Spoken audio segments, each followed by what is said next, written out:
we see this sort of diagram in perspective teaching videos all the time. The problem is, how do we jump from this to something like this, which is probably more what we really want to draw than this? Or even something less grand, perhaps. Even something very simple in comparison to this. But it can still be difficult to work out how this applies even in a simpler real-life situation. Let me explain the 3 things I work out when I draw, based from these, that lets me draw these freehand in ink. First thing I learned from these diagrams that I use every drawing is eye level.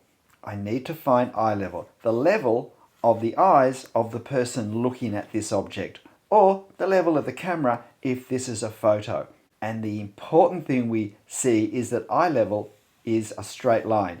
It's a horizontal line. If there isn't actually a line on our building at this point, we're not going to see a straight line. But it's where a straight line would be, so the first thing I do is to find eye level.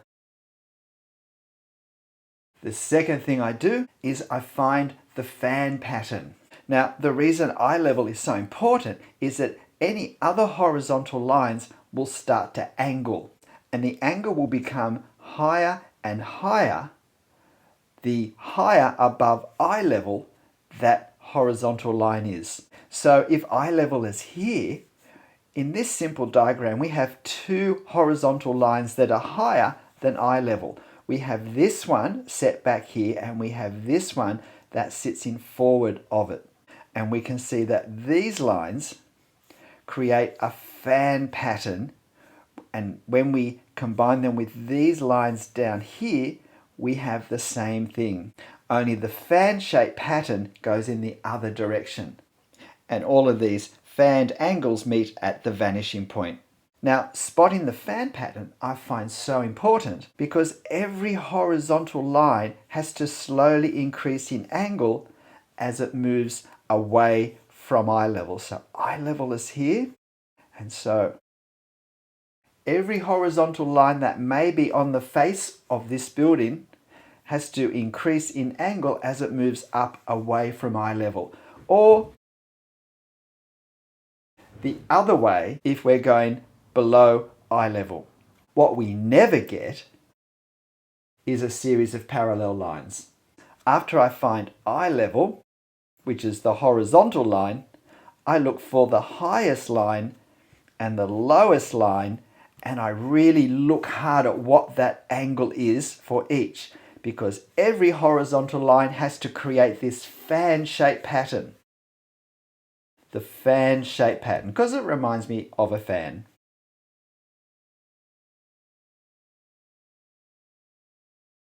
And the third thing that we learn in these videos, or in some of them anyway, is to find the halfway point on the faces. That's really important for foreshortening, because as things move away from us, they become smaller, not just shorter, but narrower as well. And foreshortening is to do with the narrowing. So this is the midpoint in this face of the building. But we can see that in fact it's not halfway, but it's significantly towards the further side. When I put detail on this wall, I need to make sure that the detailing is not equally spread, but in fact the halfway point is here, and detail that moves along the side is increasingly compressed, narrowed, as it moves away from me. And not just the detail itself, but the gaps between the detail proportionately gets narrower and narrower.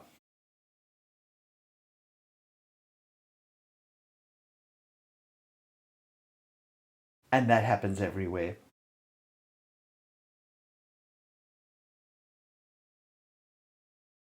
Now we'll apply these 3 elements of perspective theory to those real-life photos we've seen already. Firstly, we need to find eye level. In a building such as this, while there's only a few horizontal lines in the main elements, because of the stonework, we have lots of horizontal lines to choose from. Although that doesn't necessarily mean there is a line exactly where we want it to be. In this case, we have a horizontal line here that lines up with the fan pattern above and below. Where we can see the fan pattern changes direction, we know eye level will be somewhere between. And it will be closer to the line that is closer to being a horizontal line. And now we look for the fan pattern in all the lines where we're going to need it.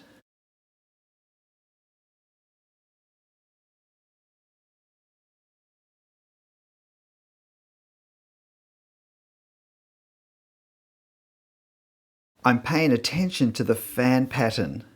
Notice I don't use the ground level because the ground level may not be flat, and here we can see it actually slopes down as it moves towards what really is the front of the building. It's not just actual lines that line up to the vanishing points, but also other elements that align architecturally, such as the bottom of the brackets for this little roofing element point, and these chimney pots also. I find eye level in my observation, the fan shape pattern, and I pay particular attention to the highest and the lowest angles on each side. And then thirdly,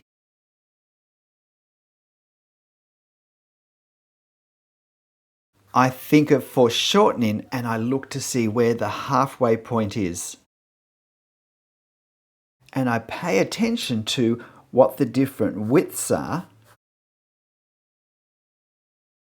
because I'm particularly going to make sure that I narrow these enough as the building moves away from me. Having paid attention to all of this information when I look at my photo or look in front of me, while I don't usually draw any of this on the photo, I'm using this in my mind to really observe all the things I need to observe to be able to draw it as accurately as I can. Let's now apply these three perspective elements to a more complex building. But while the building becomes more complex, the principles stay exactly the same. Firstly, I try and find eye level. And while we have people in this scene, we don't know for sure that my eye level, or the camera when I held it up to take the photo, is the same as them. I may have been standing a bit higher on a ledge, I may have been kneeling, but we still need to apply the principles. Where would there be a horizontal line? Well, obviously we have a strong angle up here. Down here we have a slight angle. Here we have a slight angle the other way. And so eye level is going to be somewhere between the two. It's going to be somewhere along here. This angle looks a bit less than this angle, so I think eye level is going to be a bit higher. But we can try what we did before as well when we start to think about the fan shape. We can actually see how some of our more extreme angles line up. When we join them, this should make clear to us where eye level is.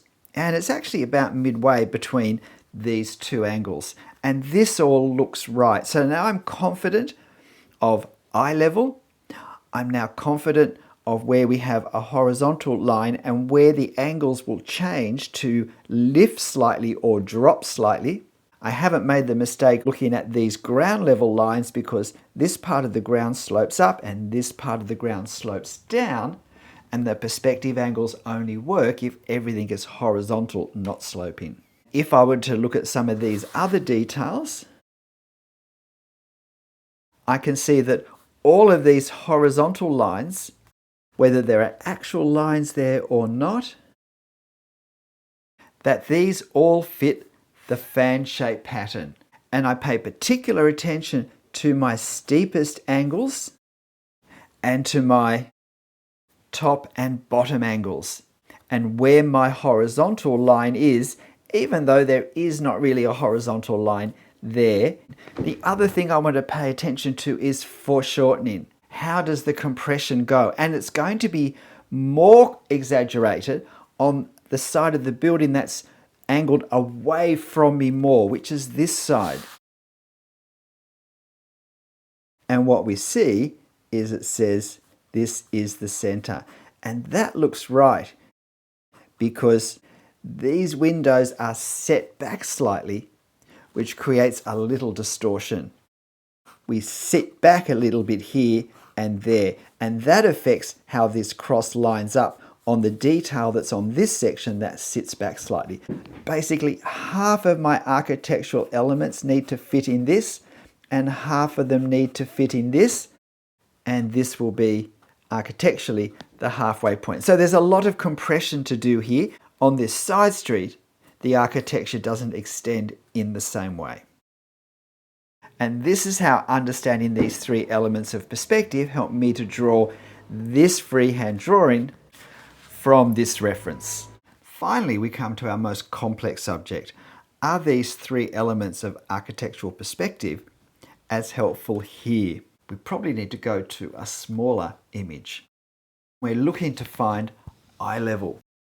This line to me looks like it slopes up slightly, but this line definitely is sloping down. Let's just say there's going to be eye level somewhere there.